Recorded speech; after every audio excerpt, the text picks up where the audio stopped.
Hello everyone. आज इस class में हम जानेंगे फोटोसिंथेसिस का सच। अगर मैं आपसे कहूँ कि एक ऐसी क्रिया जिसने पृथ्वी पर जीवन को बनाए रखा है, तो वो है फोटोसिंथेसिस। पृथ्वी पर जीवन को बनाए रखने वाली ये एक महत्वपूर्ण प्राकृतिक प्रक्रिया है। लेकिन इसका सच क्या है, आज हम ये जानते हैं।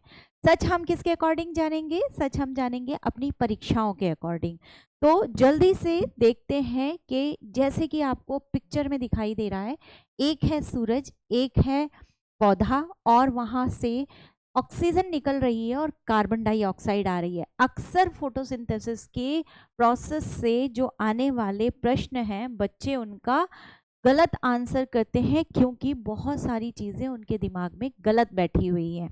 तो आज इसका एक एस्पेक्ट नहीं देखेंगे हम कि किस तरीके से फोटोसिंथेसिस के रिएक्शन में कौन कौन सी चीज़ें महत्वपूर्ण है। ये मैंने आपको स्लाइड के माध्यम से दिखाऊंगी। तो यहाँ पर आपको एक रिएक्शन दिखाई दे रही है और उस रिएक्शन में आपको साफ दिखाई दे रहा है 6CO2 12H2O, सूर्य का प्रकाश, क्लोरोफिल, और बन रहा है क्या?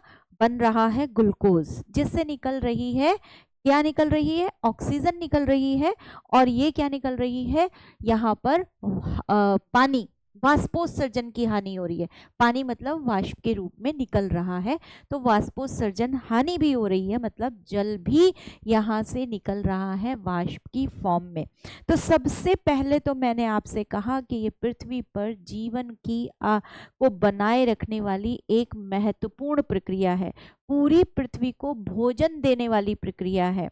ये ऊर्जा के रूपांतरण की प्रक्रिया है। यहाँ ऊर्जा रूपांतरित हो रही है, सूर्य की ऊर्जा रूपांतरित हो रही है किसमें? आपकी रासायनिक ऊर्जा में। अब इसका और भी महत्व समझेंगे, लेकिन हम गलतियां जहां पर करते हैं हमें उसको विशेष ध्यान में रखना है। तो प्रकाश संश्लेषण की क्रिया, हम सब ये रिएक्शन जानते हैं कि पौधे CO2 लेते हैं और ऑक्सीजन छोड़ते हैं, लेकिन किस प्रोसेस में? वो प्रकाश संश्लेषण की क्रिया में। रिएक्शन में आपको साफ दिखाई दे रहा है। अक्सर बच्चे इस प्रश्न को गलत करते हैं कि पौधे CO2 लेते हैं, ऑक्सीजन छोड़ते हैं सांस में। सांस में नहीं, प्रकाश संश्लेषण में, फोटोसिंथेसिस में, खाना बनाने की क्रिया में। ये एक कैसी प्रोसेस है? एक एनाबॉलिक प्रोसेस है। अब चलते हैं थोड़ा सा आगे। आगे किसमें? यहाँ पर क्वेश्चन पहला पूछा जाता है आपसे कि ये ऑक्सीजन कहाँ से आ रही है। तो एरो के माध्यम से आप साफ देख रहे हैं कि फोटोसिंथेसिस में बनने वाली ऑक्सीजन कहाँ से आ रही है? वाटर से आ रही है। ये हमें पता कैसे चलता है? तो ये हमें पता ऐसे चलता है कि अगर हम जल के अणुओं को क्या कर देते हैं? रेडिएट कर देते हैं, उसको विकिरण दे देते हैं, तो जो हमें ऑक्सीजन मिलती है वो विकृत ऑक्सीजन मिलती है। क्लियर? तो अगर हम जल के अणुओं को विकृत कर देते हैं, रेडिएट कर देते हैं, तो हमें ऑक्सीजन जो प्राप्त होती है वो विकृत ऑक्सीजन, रेडिएट ऑक्सीजन प्राप्त होती है, जिससे कि हमें पता चलता है कि प्रकाश संश्लेषण में निकलने वाली ऑक्सीजन कहाँ से आई है? वाटर से आई है। क्लियर? अब दूसरा क्वेश्चन यहाँ पर उठता है कि जो हमारा प्रकाश संश्लेषण होता है, जो हमारा फोटोसिंथेसिस होता है, वो हमारा फोटोसिंथेसिस बहुपद में होता है। बहुपद मतलब मल्टी स्टेप है। एक स्टेप, दूसरा स्टेप, तीसरा स्टेप। ये एक जटिल प्रोसेस है बच्चों। इसी में ही बहुत सारी चीजें आगे चलकर आती हैं, लेकिन मैं आपको शॉर्ट में इसका सच क्लियर करना चाहती हूँ जो बच्चों के दिमाग में कंफ्यूजन है। तो पहला कंफ्यूजन आपका दूर हो गया। पौधे CO2 लेते हैं प्रकाश संश्लेषण की क्रिया में, पौधे ऑक्सीजन बनाते हैं, जो हमारे पास वाटर है वो टूटता है, वो ऑक्सीजन बनाता है। दूसरी चीज हम देख रहे हैं कि ये एक मल्टी स्टेप में होने वाली, कई स्टेप में होने वाली प्रोसेस है, प्रकाश संश्लेषण की प्रोसेस। अभी क्लियर करेंगे आगे। दूसरा हम देखते हैं कि ये संपन्न कहाँ होता है। कहाँ संपन्न होता है? तो ये संपन्न होता है हमारी पौधों की पत्तियों में, क्योंकि पत्तियां हरी होती हैं, वहां पर क्लोरोफिल होता है। और उनकी कोशिकाओं में सबसे पहले देखते हैं कि पत्तियों की कोशिकाओं में कुछ मीजोफिल सेल्स होती हैं, जिन्हें हम कहते हैं पर्णमध्योतक कोशिकाएं। इन पर्णमध्योतक कोशिकाओं में पाया जाता है क्लोरोप्लास्ट। उस क्लोरोप्लास्ट के अंदर होता है क्लोरोफिल, और वो क्लोरोफिल रिस्पॉन्सिबल है प्रकाश संश्लेषण की क्रिया के लिए। तो यहाँ से भी इस तरह से प्रश्न बन सकता है, कहाँ होता है? ठीक है, जरूरत पड़ने पर यह प्रोसेस तनों में भी हो सकती है। क्लियर, समझ में आ गई ये बात? नेक्स्ट आगे देखते हैं। अगला अगर हम स्टेप देखें तो यहाँ पर कहाँ हो रही है, ये मैंने आपको चित्र के माध्यम से दिखाया। ये पत्तियों की मीजोफिल कोशिकाओं में क्लोरोप्लास्ट की संरचना है। क्लोरोप्लास्ट की इंटरनल स्ट्रक्चर को दिखाया गया है, जो हमारा हरित लवक है उसकी इंटरनल स्ट्रक्चर को, बिल्कुल वैसे ही जिस तरीके से गाड़ी का जो मोटर होता है उसमें आप देखते हैं जब आप उसे खोलते हैं तो कोई कई स्प्रिंग रिंग इस तरीके की संरचना दिखती है। ये क्लोरोप्लास्ट की इंटरनल स्ट्रक्चर है, जिसमें आपको दिखाया गया है यहाँ पर एक झिल्ली तंत्र। झिल्ली तंत्र किसे कहते हैं? झिल्ली तंत्र ये है हमारा थाइलाकॉइड। थाइलाकॉइड सिक्के जैसी संरचना, जिसे ग्रेना कहा जाता है, ग्रेना कहा जाता है। और ये थाइलाकॉइड कहाँ से जुड़े हुए हैं? एक स्ट्रोमल लैमेली से। ये एक संरचना है जिससे जुड़े हुए, इसको हम कहते हैं स्ट्रोमल लैमेली। क्लियर, ये यहाँ पर मेंशन नहीं है, ध्यान से इसको देखेंगे। स्ट्रोमल लैमेली, 10 मिनट के अंदर आपकी ये चीज क्लियर हो जाएगी। तो ये संरचना कहाँ है? पत्तियों के अंदर मीजोफिल कोशिकाओं में जो क्लोरोप्लास्ट है ये उसकी संरचना है, जिसमें ग्रेना, ग्रेना मतलब सिक्के जैसी संरचनाएं, वो सिक्के जैसी संरचनाएं स्ट्रोमल लैमेली से एक दूसरे से जुड़ी हुई हैं, जिसे हम कह रहे हैं थाइलाकॉइड। थाइलाकॉइड में जो झिल्ली तंत्र है उस पर हमारी होती है लाइट रिएक्शन, प्रकाशीय अभिक्रिया। जो हमारा स्ट्रोमा है, मैट्रिक्स जो है हमारा क्लोरोप्लास्ट का, उस स्ट्रोमा में होती है हमारी डार्क रिएक्शन, क्योंकि फोटोसिंथेसिस की क्रिया मैंने आपको बताया कई पदों में होती है। तो दो मुख्य पद हैं इसके, लाइट रिएक्शन और डार्क रिएक्शन। मतलब लाइट रिएक्शन प्रकाशीय अभिक्रिया, डार्क रिएक्शन अप्रकाशीय अभिक्रिया। दो रिएक्शन हो गई। अब लाइट रिएक्शन में भी कई स्टेप है और डार्क रिएक्शन में देखते हैं क्या होगा। जब हम बात करते हैं किसकी? लाइट रिएक्शन की, प्रकाश संश्लेषण की, तो यहाँ पर देखेंगे आप, ये आपका मुख्य है फोटोसिंथेसिस का पूरा प्रोसेस। पहली लाइन मैंने आपको बोली थी कि ये धरती पर वो रिएक्शन है जिसमें क्या बन रहा है? जिसमें भोजन का निर्माण हो रहा है। तो लाइट रिएक्शन सबसे पहले होती है। जब लाइट रिएक्शन होती है तो पहला स्टेप होता है प्रकाश का अवशोषण और उत्तेजना। अब अवशोषण और उत्तेजना क्या है? सपोज जैसे ही सुबह को आपके घर में मम्मी उठती हैं, तो उठने के बाद वो गैस जलाती हैं और भगोना चाय का रखती हैं, उसमें पानी डालती हैं जो छन्न से करता है, और उसके बाद चाय का पानी उबलने लगता है।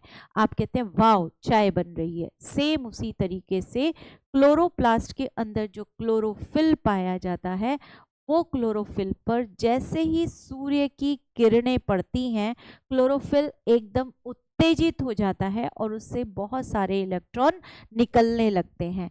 क्लोरोफिल से का प्रकाश को अवशोषित करना और उससे वर्णक जैसे ही प्रकाश को अवशोषित करेगा उससे इलेक्ट्रॉन का निकलना पहला स्टेप है। दूसरा स्टेप है जल का प्रकाशीय विघटन। प्रकाशीय विघटन का मतलब है फोटोलाइसिस हो रहा है, जल टूटता है। जैसे ही प्रकाश क्लोरोफिल पर आया, क्लोरोफिल उत्तेजित हुआ और पानी क्या हो गया? ब्रेक डाउन हो गया। पानी ने टूट के क्या बनाया? ऑक्सीजन बनाई। ये क्वेश्चन आपका बनता है कि पहला स्टेप क्या होगा? तो पानी टूटा, ऑक्सीजन बनी, दूसरा स्टेप देखते हैं। दूसरा स्टेप में क्या होता है, एटीपी और एनएडीपीएच जो हमारा है वो उसका संश्लेषण हो रहा है। एटीपी क्या है, ऊर्जा, एनएडीपीएच क्या है, सह एंजाइम। इसका मतलब लाइट रिएक्शन में क्या बना, लाइट रिएक्शन में ऑक्सीजन बनी, लाइट रिएक्शन में क्या बना, एटीपी बना, एनएडीपीएच बना। तो आपसे पूछा जाता है कि जो कार्बन की 6 कार्बन वाली शुगर बन रही है वो कहाँ पर बन रही है, किसके द्वारा बन रही है। तो इसका मतलब एटीपी और एनएडीपीएच का संश्लेषण हो रहा है लाइट रिएक्शन में, और यही वो बेस है जो क्या बनाएगा, पूरे संसार का भोजन बनाएगा, मतलब ग्लूकोज बनाएगा। इसका मतलब कि हमारे फोटोसिंथेसिस में एटीपी एनएडीपीएच का बनना बेहद आवश्यक है। अगर ये स्टेप नहीं होगा तो ग्लूकोज नहीं बनेगा। यही उत्पाद जो है वो आगे चलकर किसको, अप्रकाशीय अभिक्रिया को, डार्क रिएक्शन को स्टार्ट करेगा। डार्क रिएक्शन तब तक हो ही नहीं सकती जब तक लाइट रिएक्शन नहीं होगी। और सबसे महत्वपूर्ण बात, बच्चे ये सोचते हैं कि लाइट रिएक्शन लाइट में होती है, डार्क रिएक्शन डार्क में होती है, अंधेरे में होती है। ये बिल्कुल आवश्यक नहीं है कि डार्क रिएक्शन को अंधेरा चाहिए। यह प्रकाशीय अभिक्रिया के उत्पाद पर निर्भर करती है। बेहद महत्वपूर्ण लाइन है, बेहद महत्वपूर्ण। प्रकाशीय अभिक्रिया का उत्पाद क्या है, एटीपी और एनएडीपीएच। एटीपी क्या है, ऊर्जा, एनएडीपीएच क्या है, सह एंजाइम। सह एंजाइम क्या होते हैं, कुछ ऐसे यौगिक जो एंजाइम की एक्टिविटी को बढ़ा देते हैं। नेक्स्ट आते हैं, जब हम डार्क रिएक्शन में आते हैं तो डार्क रिएक्शन शुरू हुई एक प्रकाशीय अभिक्रिया के उत्पाद से, एटीपी और एनएडीपीएच के थ्रू। नेक्स्ट आते हैं तो यहाँ ये बनता है इससे 6 कार्बन वाली शुगर, पूरे संसार का भोजन। तो कार्बन ग्लूकोज कहाँ बन रहा है, डार्क रिएक्शन में बन रहा है। क्लियर हो गया, ये है पूरी की पूरी प्रोसेस। अब इस प्रोसेस को एक मजेदार डायग्राम के थ्रू हम और देख लेते हैं, और ये है हमारा डायग्राम। एक साइड हमारे क्या है, क्लोरोफिल पिगमेंट। क्लोरोफिल कितनी तरह का हो सकता है, क्लोरोफिल ए, क्लोरोफिल बी, उसके बाद कैरोटीनॉइड, उसके बाद जेंथोफिल। ये सब करते क्या है, मुख्य कौन है, मुख्य है क्लोरोफिल ए। क्लोरोफिल ए ही वो है जो 400 से 700 नैनोमीटर की दृश्य प्रकाश को अवशोषित कर सकता है। क्लोरोफिल ए यहाँ पर कैप्टन लाइक है, क्लोरोफिल बी यहाँ पर वाइस कैप्टन है, वो क्या करता है, सहायता करता है। कैरोटीनॉइड सहायक है, गार्ड की तरीके से है। ठीक है, पहले इसको समझते हैं, इस वाले डायग्राम को समझते हैं। आप यहाँ पर देख रहे होंगे P680, 680 मतलब 680, photo system first.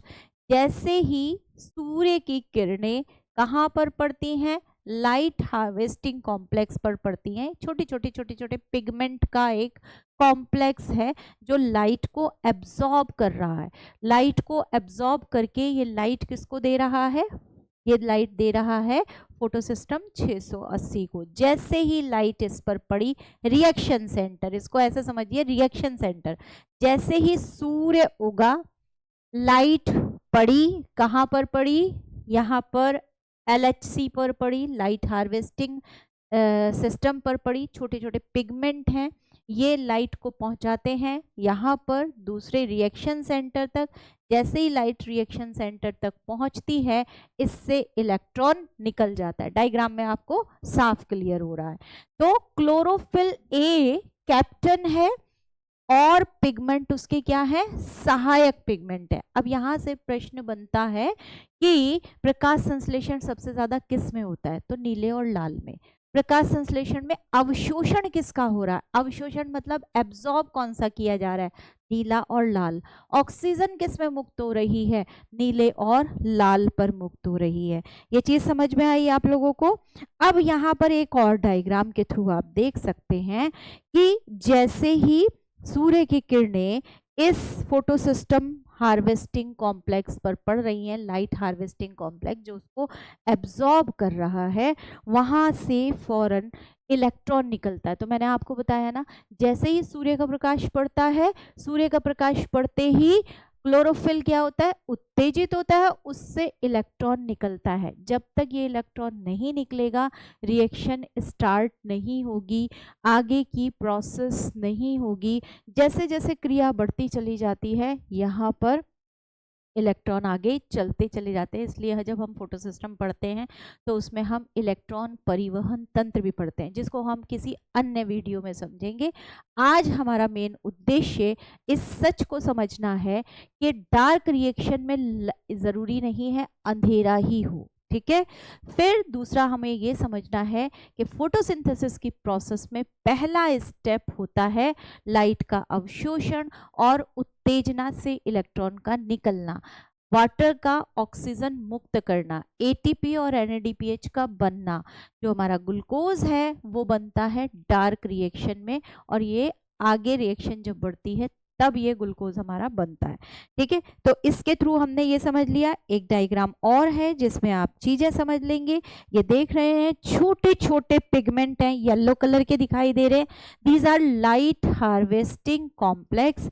Light harvesting complex light को एब्जॉर्ब करता है, रिएक्शन सेंटर को देता है। पिछले डायग्राम में आपने P680 देखा, इसमें आप देख रहे हैं P700।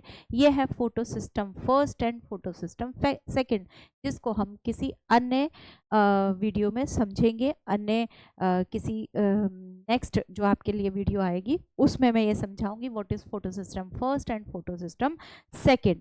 आज की हमारा मेन उद्देश्य है समझना, वो क्या समझना, वो समझना है फोटोसिंथेसिस की 2 स्टेप में main light reaction, dark reaction. Light reaction के स्टेप क्या है एंड डार्क रिएक्शन के स्टेप क्या है, कहाँ ये प्रोसेस हो रहा है। फोटोसिंथेसिस सिस्टम का सच ये है कि ऑक्सीजन जो निकलती है वो वाटर से निकलती है, और ग्लूकोज जो बनता है वो लाइट रिएक्शन के उत्पाद के स्वरूप बनता है। ग्लूकोज बाद में बनता है, ऑक्सीजन पहले निकलती है। पौधे फोटोसिंथेसिस की क्रिया में CO2 लेते हैं और ऑक्सीजन निकालते हैं, लेकिन ये सांस लेना नहीं है। फोटोसिंथेसिस की प्रोसेस सांस लेना नहीं है, भोजन बनाना है। सेम वैसे ही जैसे आपकी किचन में खाना बन रहा है। क्लियर? ये भोजन बना रहे हैं, इसका सबसे बड़ा महत्व है कि पूरा संसार इसी भोजन पर चल रहा है। ये सौर ऊर्जा को रासायनिक ऊर्जा में कन्वर्ट कर रहे हैं, ये सौर ऊर्जा को एनर्जी के रूप में कन्वर्ट कर रहे हैं। यही एनर्जी है जो पेट्रोलियम का भी आधार है, यही एनर्जी है जो जीवाश्म के अंदर भी संचित है, यही एनर्जी है जिससे हमें भोजन, एनर्जी, ऊर्जा मिल रहा है। तो आज की वीडियो में इतना ही। ये जानकारी आपको कैसी लगी? वीडियो को देखने के बाद, क्लास को देखने के बाद उसके नीचे कमेंट ज़रूर करिएगा। 10 मिनट के अंदर वो कौन से क्वेश्चंस हैं जिनमें आप चाहते हैं कि आपकी जो कंफ्यूजन है वो कंफ्यूजन दूर किया जाए, ठीक है। तो ये ज़रूर मेंशन करिएगा। धन्यवाद। जय हिंद।